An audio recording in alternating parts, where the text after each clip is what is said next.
안녕하세요. 책 읽어주는 여자 도원입니다. 오늘은 저번 시간에 이어서 생각의 각도 2부입니다.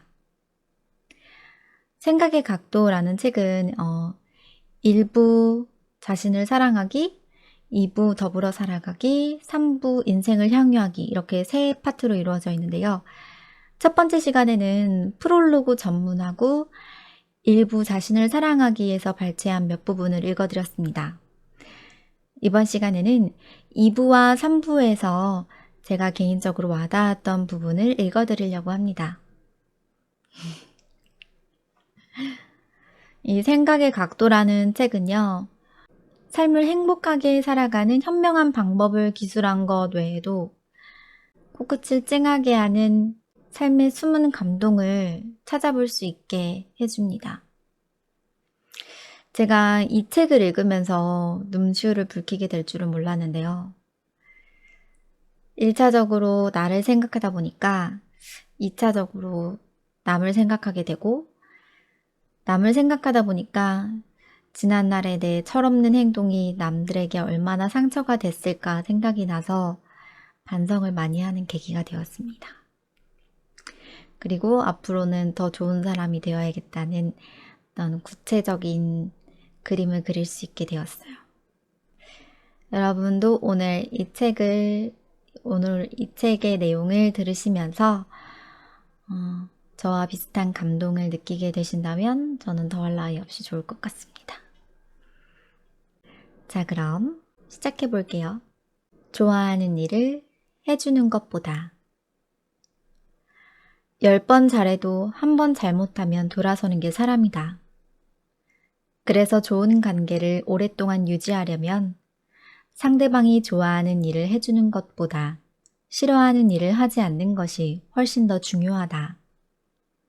사랑은 상대가 싫어하는 것을 하지 않는 것이다. 모든 것을 솔직하게 털어놓는 것이 행복한 결혼 생활을 보장한다는 것은 미신이다. 결혼 생활을 1년이라도 해본 사람이라면 가족치료 전문가 제프리 레어슨의 이 말에 동의할 것이다. 갈등이 심각한 부부를 만나보면 대화가 없어서가 아니라 대화가 너무 많아서 문제가 되는 경우가 흔하다. 그들의 대화는 부정적인 감정을 노골적으로 표현하는 경우가 너무 많다. 그들 중에는 상대방이 싫어하는 말이나 행동을 하는데 도 같은 사람들이 의외로 많다. 상대방이 좋아하는 일을 아무리 많이 해줘도 상대방이 싫어하는 일을 한 번만 하면 한순간에 관계가 무너진다. 사람들은 긍정적 자극보다 부정적 자극에 훨씬 더 민감하게 반응한다. 이를 심리학에서는 부정성 효과라고 한다. 관계의 질은 해야 할 일을 잘해주는 것보다 하지 말아야 할 일을 하지 않는 것에 의해 더 많이 좌우된다. 관계는 상대가 좋아하는 것을 해주는 것으로 시작되지만 관계의 유지 여부는 상대가 싫어하는 것을 얼마나 하지 않느냐로 결정된다. 만일 상대가 싫어하는 일을 이미 해버렸다면 어떻게 해야 할까? 그로 인한 부정성 효과를 좋아하는 일로 상쇄시키면 된다. 부부 상담 전문가인 존 고트먼 교수는 700상 이상의 부부들이 대화 모습을 촬영하고 이를 분석해 행복한 결혼 생활과 이혼 여부를 결정짓는 가장 중요한 변수를 찾아냈다. 그것은 긍정적인 대화와 부정적인 대화의 비율이었다. 분석 결과 금실이 좋은 부부들은 비난이나 무시 같은 부정적인 발언을 한 번 했다면 격려나 칭찬 같은 긍정적인 표현을 적어도 5번 이상 하는 것으로 나타났다. 반면 긍정적인 대화와 부정적인 대화의 비율이 5대 1 이하로 떨어지면 결혼 생활에 금이 가기 시작했다. 고트먼 박사는 이를 마법의 비율 5대 1이라고 명명했다. 행복한 결혼 생활을 원한다면 상대방에게 부정적인 메시지 하나를 전달할 때마다 적어도 5개 이상의 긍정적인 메시지를 전달해야 한다. 좋은 관계를 길게 유지하는 사람은 상대가 좋아할 일을 해주는 것보다 싫어할 일을 하지 않는 것이 훨씬 더 중요하다는 진리를 안다. 현재 내 곁에 있는 소중한 사람이 싫어하는 말과 행동은 무엇인가?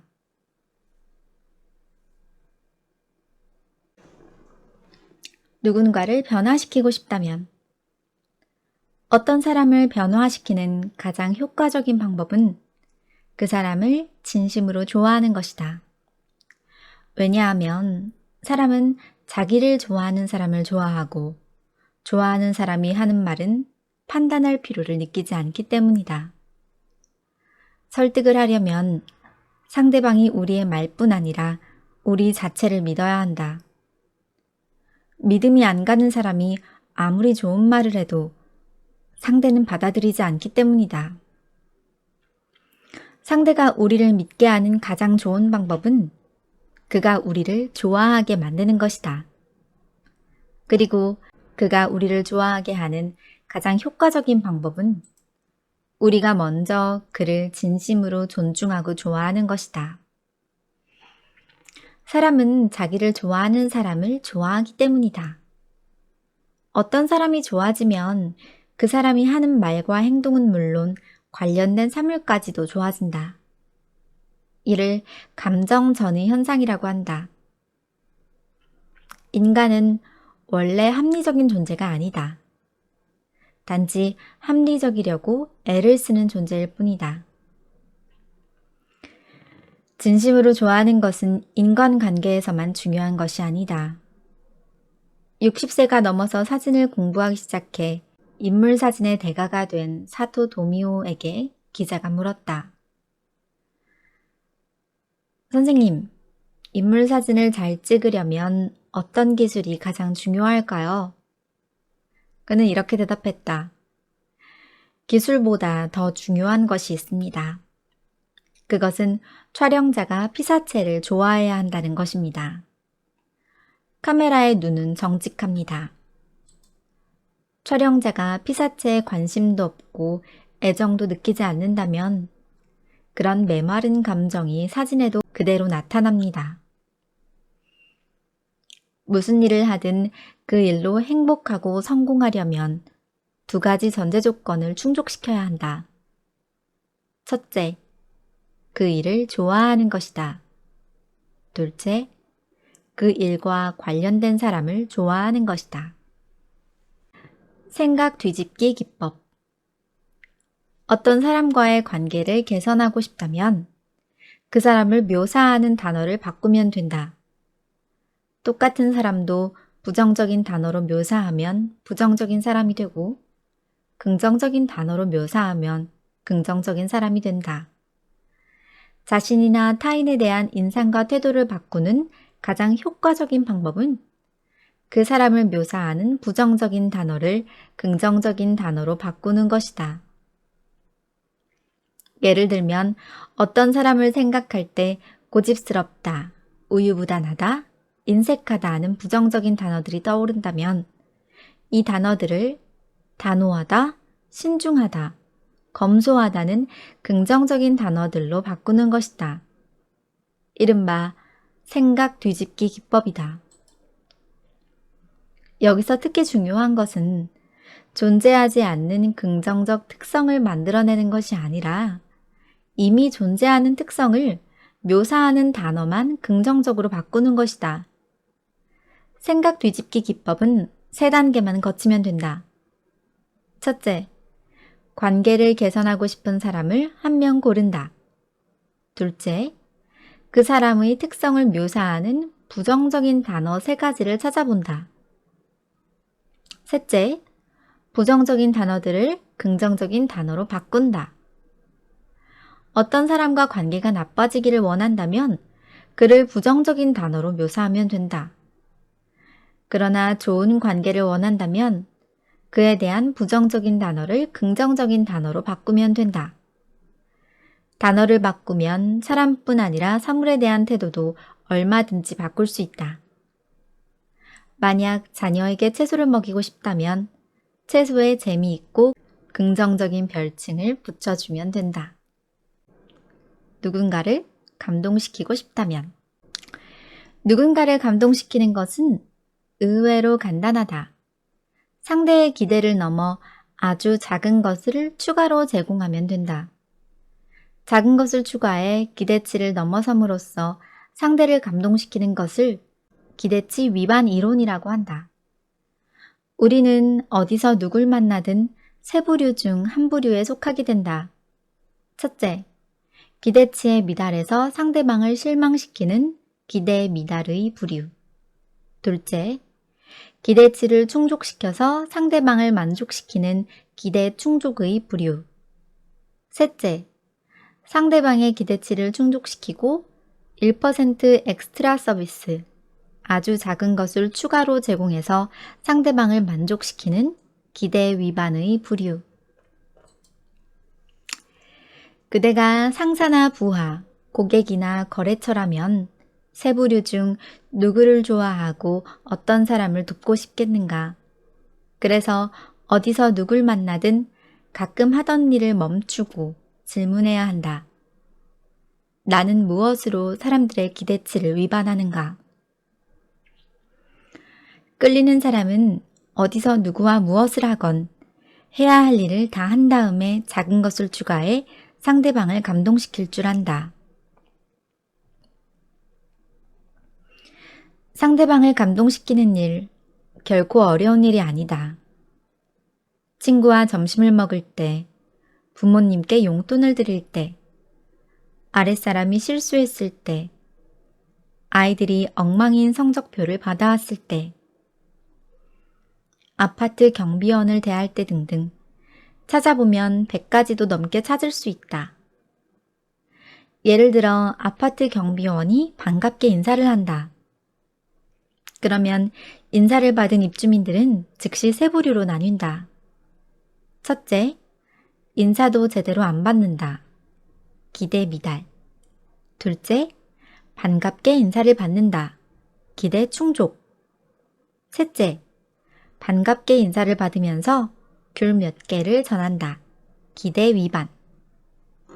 기대치를 위반해서 감동을 주는 것은 결코 거창한 일이 아니다. 0.5초도 안 걸려서 내보내는 따뜻한 눈빛과 미소만으로도 우리는 얼마든지 감동을 주는 사람이 될 수 있다. 그리고 그로 인해 가장 먼저 행복해지는 사람은 바로 나 자신이다. 오늘 작은 것을 추가해 누군가를 감동시킬 수 있는 일은 무엇일까?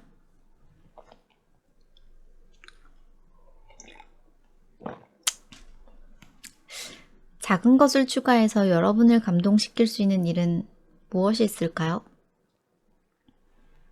저는 무엇으로 여러분을 감동시킬 수 있을까요? 이건 또 지금 생각해보게 되네요.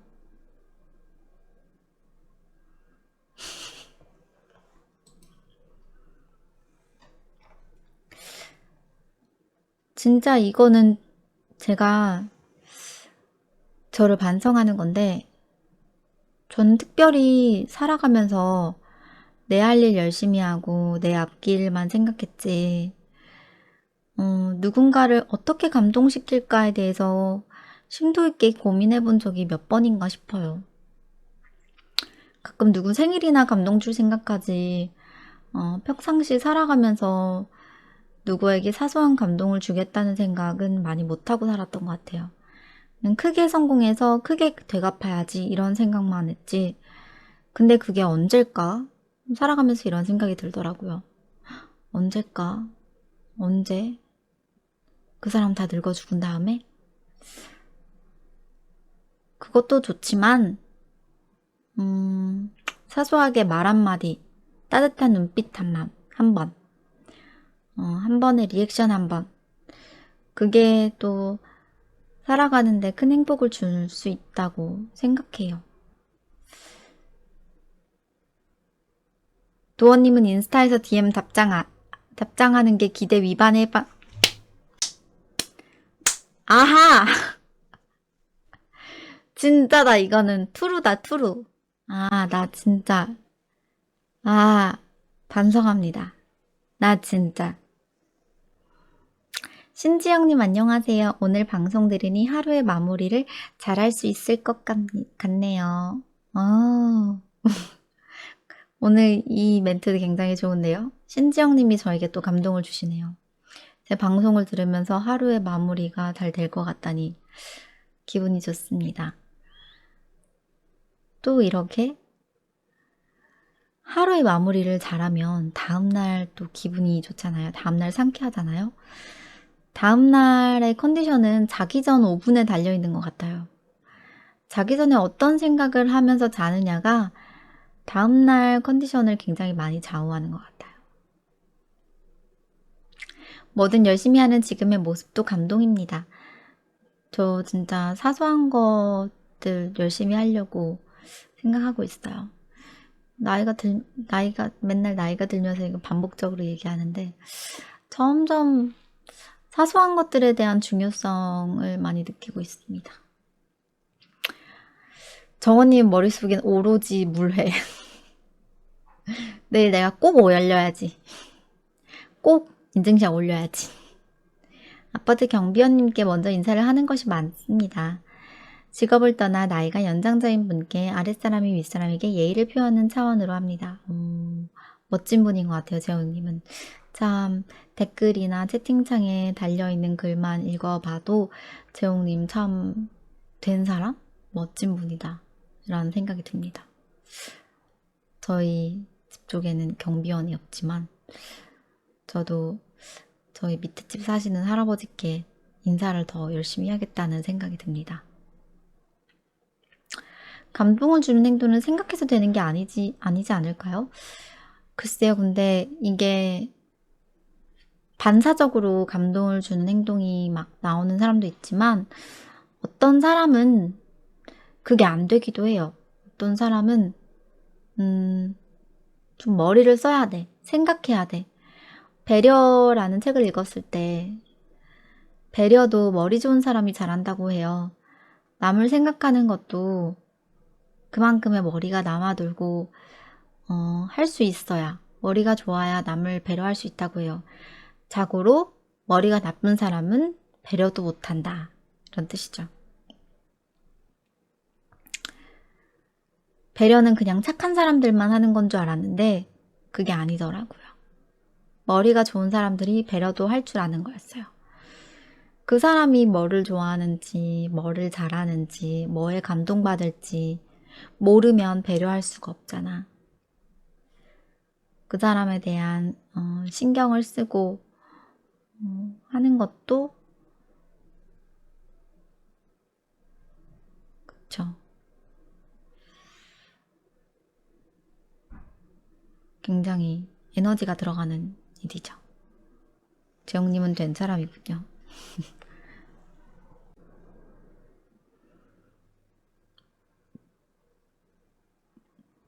나는 남을 배려하는데 남은 나를 배려 안 하면 살짝 열받음.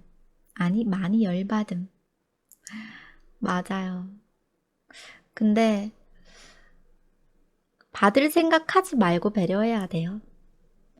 받을 생각하면서 배려하면 내가 더 스트레스를 받아. 그래서 배려할 때는 언젠가는 돌아오겠지라고 무의식중에 생각이 들지만 사실 그렇게 똑똑한 사람, 그렇게 저희처럼 이렇게 멈추고 삶을 되돌아볼 줄 아는 사람 많지 않거든요. 다들 앞만 보고 달려가기 바쁘니까. 전 하루 일과 중 먼저 나를 위해 감동을 주는 것에 노력하고 있는데요.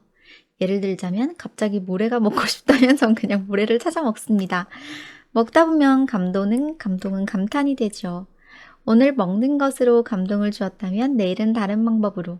매일 야식을 먹지는 않으니까 살찌는 것에 너무 고민하지 않기를. 저도 먹는 것으로 많이 감동을 찾아봤는데요. 물론 먹는 것만큼 큰 감동이 없죠. 다만 약간 다음날 현타가 온다는 거. 성경 말씀 응용한 심리책 있을까요? 성경 말씀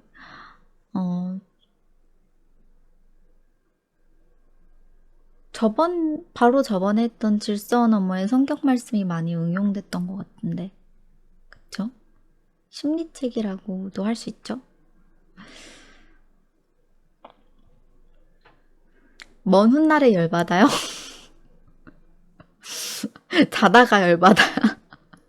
솔직하다.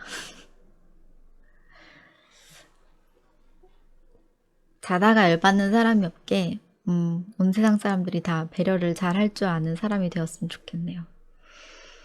자다가 열받게 하는 사람이 내가 아니기를 나도 좀 더 전 진짜 분발해야 돼요. 13년 전 일. 오늘 정원님 물회 먹고 싶어서 되게 유머 감각이 아주 폭발하시네요. 왜 이렇게 웃겨? 13년 전 일이 떠올라서 열받아요. 여기 이게 채팅창 이거 다 뜨기 때문에 이거 나중에 이거 적어야 된다고 이거 자 샤샤샥 샤샤샥 자 기왕 할 바엔 조금 넘치게 칭찬할 때는 마지못해 인사치레로 하지 말고 상대방이 기분 좋게 제대로 하자. 아부하거나 거짓 칭찬을 하자는 것이 아니다. 결과만 보지 말고 우리가 눈으로 확인하지 못한 상대방의 노력까지 감안해서 조금 넉넉하게 칭찬하자는 것이다. 이왕 절을 할 바엔 큰 절을 하자. 사람들은 대개 자신을 과대평가한다. 로버트 서튼 교수에 따르면 운전자의 90%는 자신의 운전 실력이 평균 이상이라고 생각하고 교수의 94%는 자신이 다른 교수들보다 유머 감각이 뛰어나다고 생각한다. 고등학생의 70%는 자신의 리더십이 평균 이상이라고 생각한다. 사람들은 실제로는 10개의 일만 했으면서도 15개의 일을 했다고 생각한다. 그래서 웬만한 칭찬은 성에 차지 않는다. 칭찬받는 사람은 결과뿐 아니라 자기가 그 결과를 만들어내는 과정에서 투자한 시간과 에너지를 모두 기억한다. 하지만 칭찬하는 사람은 그 과정은 모르고 결과만 보기 때문에 과소평가할 가능성이 높다. 그러니 누군가를 평가할 때는 그 과정에 들인 공을 감안하고 기왕 칭찬할 바에는 너무 아끼지 말고 조금 넘치게 하자. 남의 짐은 가볍게 보인다는 속담이 있다. 누구나 자기 짐은 무겁게 느껴지고 남의 짐은 가볍게 보이기 마련이다. 협업 관계에서도 자신의 기여도를 과대평가하고 다른 사람의 기여도는 과소평가하는 것을 심리학에서는 자기중심적 편파라고 한다. 심리학자 마이클 로스는 자기중심적 편파가 얼마나 보편적인 현상인지 확인하기 위해 부부들을 대상으로 각자 가정에 기여한 정도를 평가하게 했다. 그랬더니 양쪽 모두 자신의 기여도는 더 높게 평가하고 상대의 기여도는 더 낮게 평가했다. 농구 선수들을 대상으로 한 연구에서도 똑같은 결과를 얻었다. 팀에 대한 자신의 기여도를 다른 동료들보다 훨씬 더 높게 평가한 것이다. 인간은 원래 이기적이기 때문일까? 그것만은 아니다. 자신이 기여한 과정에 대해서는 세세하게 알고 있지만 상대방의 노력에 대해서는 구체적으로 알 수 없기 때문이다. 그래서 자기가 승진하면 노력 때문이고 남이 승진하면 줄을 잘 섰거나 운이 좋았기 때문이라 생각한다. 아 진짜 내 팬카페라고 팬카페가 있는데 사람들이 안 들어오면 그것도 은근 신경 쓰일 수 있어요. 이 부분 완전 인정. 이 회사 생활에서는 잘 모르겠지만 가정 생활에서는 진짜 나는 이만큼 했고 내가 되게 많이 했다고 생각하는데 상대방은 전혀 아닌 경우가 저는 훨씬 많더라고요. 나도 이 정도 좀 했지. 근데 내 기여도는 거의 0.0001%. 그래도 나 한 20%는 하지 않았나 싶은데 항상 상대방이 생각하는 내 기여도 되게 낮더라고요. 항상 넘치게 해야 상대방이 아는 것 같아요. 참, 사람 칭찬이고 뭐 감동이고 기여도고 내 생각보다 넘치게 해야 알아주는 것 같아요. 밤 11시에 이렇게 활기차도 되는 거예요? 회사를 다니긴 했었는데 진짜 그때는 왜 이렇게 세미정장 입고 다닐 생각을 안 했을까요? 참 대충 다녔어. 아침에 일어나기 바빠서 화장도 안 하고 생얼로 막 다니고 가서 막 입술만 막 바르고 그냥 일하고.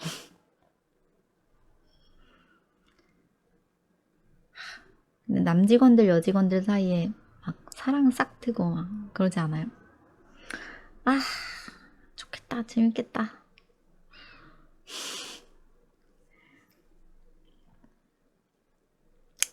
지금 읽어볼 구간은 찡했던 구간입니다. 음의 모략이 와, 나의 아저씨 같은 건가? 나의 아저씨에도 보면은 승진하려고 별 아주 치졸한 수를 다 쓰던데. 그 마음 이해갑니다. 남초 회사의 여직원은 정말 편하지만 여초 회사의 남직원은 많은 업무를 감당하느라 힘들다고 하더라. 하긴 무거운 것도 막 다 들고 힘든 일은 다 남직원이 도맡아서 하게 되겠죠? 남초 회사의 여직원으로 입사하고 싶다. 재밌겠다. 참 사람이 모르면 해맑다고, 모르면 용감하다고, 모르면 해맑대, 모르면 용감하다고, 모르니까 참 되게 해맑게 말할 수 있는 건데, 남초 회사의 여직원을 입사해서 인기 짱 되고 싶다. 그래서 막 사내 연애도 하고 재미있겠다. 진짜 읽어볼게요. 이러다가 이제 12시 돼도 못 읽겠어. 한때 그랬고 앞으로도 그렇게 된다. 세대 차이를 극복하고 세대 갈등을 줄이는 가장 좋은 방법은 지나온 길을 되돌아보고 앞으로 지나갈 길을 미리 내다보는 것이다. 어떤 사람이 실수하면 내가 지나왔던 길을 돌아보면서 나도 저랬겠지 하고 너그럽게 이해해주자. 나이 든 분의 행동이 마음에 안 들면 나도 저렇게 나이가 들겠구나 하면서 측은지심으로 이해하자. 왜 저렇게밖에 못하지? 아랫사람을 보면서 성에 안 찰 때가 많다. 지금은 기억이 안 나도 나 역시 그랬을 것이다. 어르신들의 전화벨 소리는 유난히 크다. 통화할 때 목소리도 시끄럽다. 왜 저렇게 소리를 지를까? 짜증이 난다. 하지만 나도 나이가 들고 나니 깨달았다. 노인성 낭청으로 인해 귀가 잘 안 들리기 때문이다. 부모님이나 주변 어른들의 목소리가 예전보다 커졌다면 짜증을 내기보다 측은으로 생각하자. 부모님의 화장실이 깨끗하지 않고 설거지해 놓은 그릇에 고춧가루가 묻었더라도 지저분하다고 짜증내지 말자. 아, 이 정도로 눈이 나빠지셨구나 하면서 안쓰럽게 여기자. 아랫사람 너무 무시하지 말자. 우리도 한때 그랬다. 윗사람이나 나이 든 사람 너무 부담스럽게 여기지 말자. 우리도 곧 그렇게 된다. 아랫사람에겐 자비지심으로 너그럽게, 윗사람은 측은지심으로 조금만 더 안쓰럽게 바라보자. 어른들은 다 처음엔 어린아이였다. 그러나 그것을 기억하는 어른은 많지 않다. 생텍쥐페리 어린 왕자. 사람을 만날 때 반가워할 줄 모르면 아무리 많은 사람을 만나도 친한 사람을 만들 수 없다. 아무리 오래 알고 지내도 가까워질 수 없다. 아침에 깨어날 때 설레지 않는다면 그날 하루를 행복하게 보내기 어렵다. 설레는 마음으로 출근한 적 없고 자기가 하는 일에 스스로 감탄하지 못하면 아무리 오래 일해도 그 일로 크게 성공할 수 없다. 반가워야 반색을 하고 좋아야 설레고 감동스러워야 감탄한다고 생각하는 사람이 많다.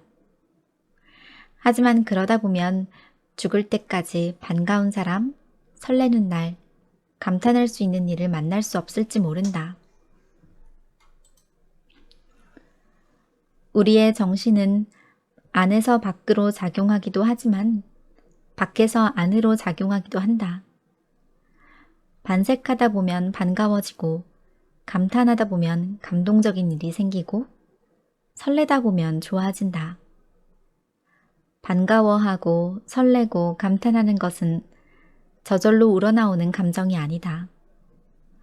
의도적으로 선택하고 공부하고 연습해야 하는 일종의 기술이다. 이연주 시인의 죽은 나무라는 시가 있다.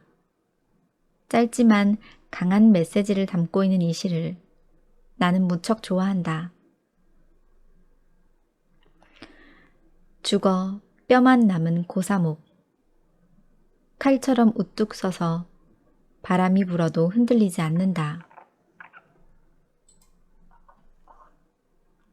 그렇다.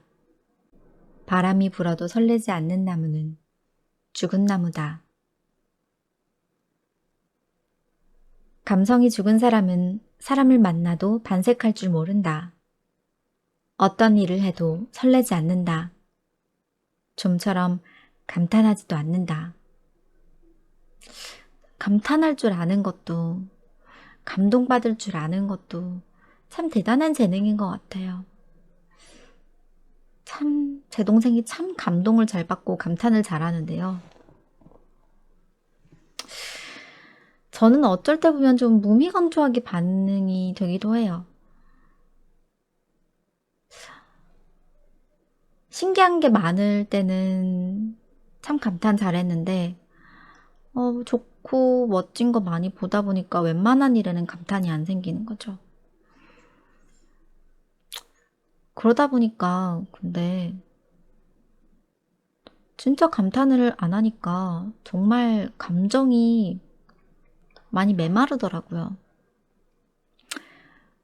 작은 일에서도 감탄할 줄 알고 감동을 찾을 수 있는 사람이 진짜 행복한 것 같고 또 계속 감동을 받아야 또 더 감동적인 일이 생기는 것 같아요. 몇 번이나 남았을까? 해야만 하는 일, 습관적으로 하는 일, 피상적인 만남을 하고 싶은 일, 의미 있는 일, 소중한 인연으로 만들기 위해 우리가 할 수 있는 가장 효과적인 방법은 무심코 해왔던 그 일들을 기회로 바라보면서 앞으로 그 기회를 몇 번이나 누릴 수 있는지 헤아려 보는 것이다. 어떤 일을 지겹게 생각하거나 기계적으로 하는 이유는 그 일이 끝없이 계속되거나 앞으로도 기회가 많다고 생각하기 때문이다. 출근, 설거지, 부모님과 온전히 함께할 수 있는 하루, 엄마와 한 이불 속에서 잠자기, 가족여행, 내 인생의 가을, 앞으로 몇 번이나 남았을까? 몇백 번? 몇천 번? 수만 번이 남았다 해도 그 기회는 유한하며 그 횟수가 점점 줄어든다고 생각하면 그 일이 소중하게 느껴지고 더욱더 정성을 기울이게 된다. 가끔 무심코 하던 일을 멈추고 그 일을 할 수 있는 기회가 몇 번이나 남았는지 세어보자. 남은 기회를 계산해 봄으로써 그 일을 대하는 태도를 바꿀 수 있다. 이를 성경에서는 날수 세는 지혜라고 한다. 인생의 유한성을 자각하게 되면 일에 대한 태도와 삶에 대한 조망에 극적인 변화가 일어난다. 언젠가 한국 남성의 평균 기대 수명이 80세라는 통계청의 발표를 보면서 이런 생각이 들었다. 내 나이가 지금 68세이고 평균 기대 수명이 80세라고 하니 그때까지 산다고 가정하면 이제 12년밖에 남지 않았다. 그렇다면 앞으로 우리 아이들과 함께 저녁을 먹을 수 있는 날이 몇 번이나 남았을까? 사실 아들이 취업하고 결혼을 하고 나니 온 가족이 모여서 식사를 하는 것은 한 달에 한 번도 쉽지 않다. 넉넉 잡아 한 달에 한 번 저녁을 함께 먹는다고 해도 12회 곱하기 12년, 144회밖에 남지 않았다. 아이들이 외국에 나가 살게 되면 앞으로 함께 저녁을 먹을 수 있는 기회는 몇십 번도 안 될 것이다.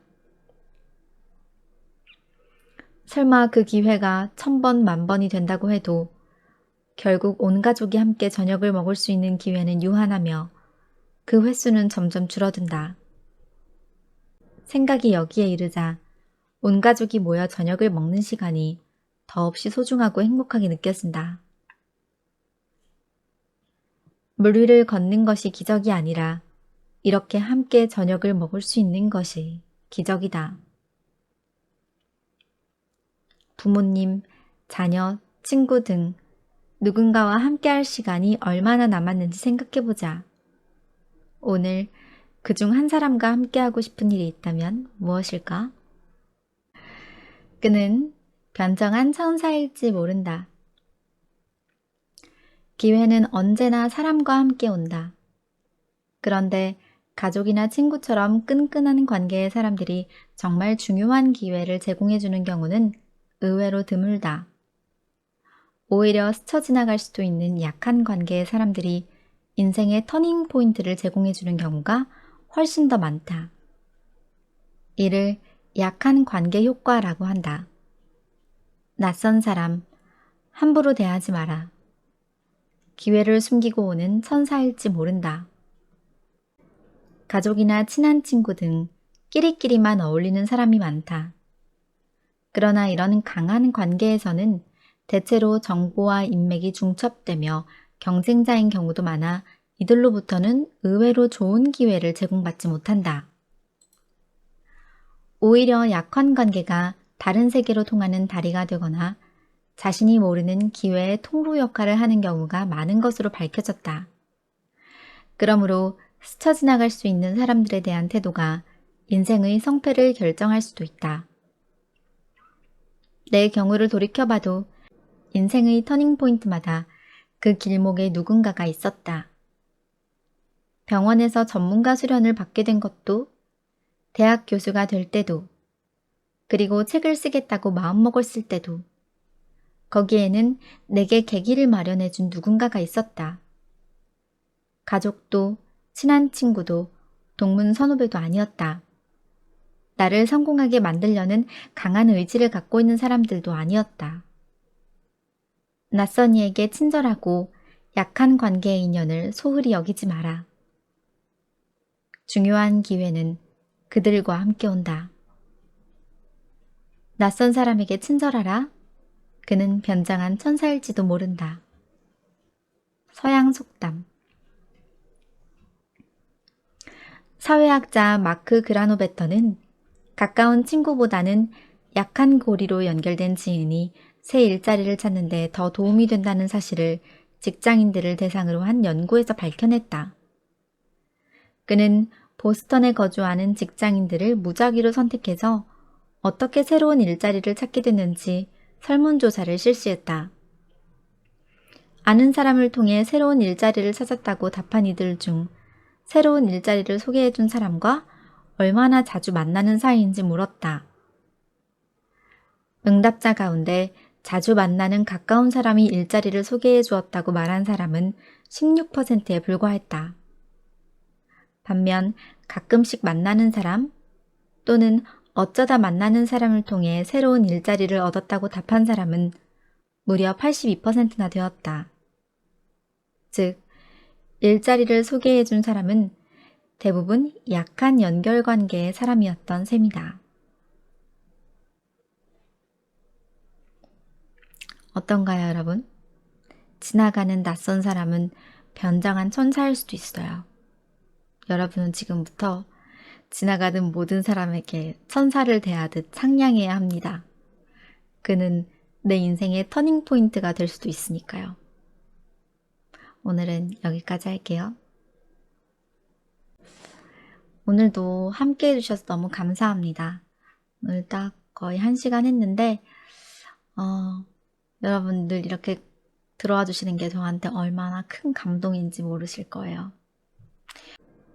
배려라는 것도 사실 내가 채워져야 남한테 베풀 수 있는 거잖아요. 나를 채우는 시간을 한번 가져봤다고 생각해요. 이 책을 통해서. 제가 읽어드린 구간 말고도 감동적인 구간, 굉장히 도움이 되는 구간들이 많으니까요. 여러분도 꼭 한번 읽어보시길 추천드리면서 마치겠습니다. 오늘도 감사합니다. 안녕. 안녕.